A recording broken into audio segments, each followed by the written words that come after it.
आज मैं जो किताब आपके साथ शेयर करने वाला हूँ उसका नाम है Indian constitution and Indian polity. ये पियर्सन की किताब है। And Indian polity and Indian constitution is a vast topic, so we need a book which actually have the clear understanding and obviously at the end the practice question set. So this book actually help you to achieve that.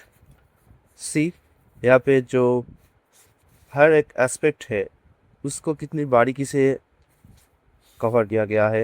And point note, की note and graphics chart बहुत ही अच्छे से देखा गया है। सो आपको पढ़ने में बहुत ईजी होती है। इंडियन कॉन्स्टिट्यूशन का एक जो मुझे मुझे लगा कि माइनस पॉइंट है पढ़ने के लिए, कि उसको टॉपिक इतना इतना वास्ट है एंड उसमें इतना कुछ याद करने के लिए। जैसे example, constitution right and secrets, यहाँ पे देखिए कितने सारे आर्टिकल है।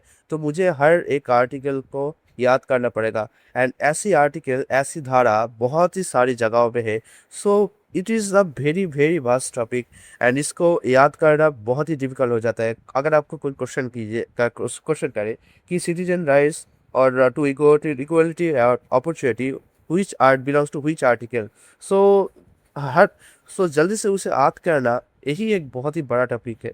सो यहाँ पे मैं देखा कि बहुत सारा जो कंटेंट है वो हटाया गया है, क्योंकि जो कि इम्पोर्टेंट एंड मैं एग्ज़ाम के लिए एग्ज़ाम वाइज जो कि इम्पोर्टेंट है सिर्फ उसी को ही रखा गया है।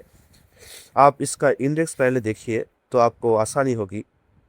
एक देख सकते हैं, constitution overview, citizenship, legislature and खास बात है कि चैप्टर थोड़ा थोड़ा करके रखा है, तो ज़्यादा बड़ा नहीं है, तो आपको भी याद करने में आसानी होगी।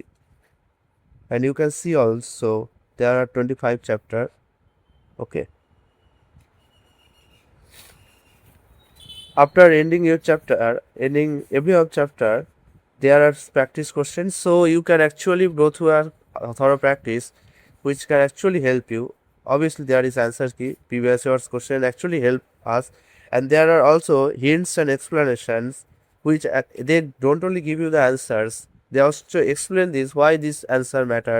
So I think that this kind of books you need actually, obviously. So आप देख ही सकते हैं, मैंने इस किताब को पढ़ना शुरू किया है एंड मुझे बहुत अच्छी लगी।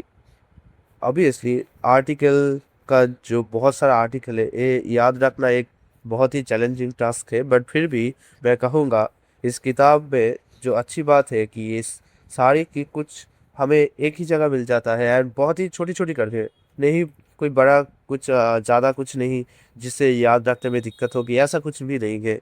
आप ही देख ही सकते हैं, बहुत सारे कुछ यहाँ पे नहीं कर है, सिर्फ छोटे छोटे करके आपको की इंडेक्स समझाया गया है। चार्ट, ग्राफ्स, ग्राफिक सब कुछ यहाँ पे आपको मिल जाएगा।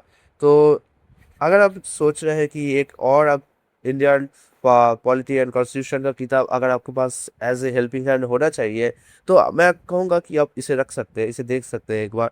एंड ये बहुत ही अच्छा है, आपको बहुत ही ज़्यादा हेल्प पड़ेगी।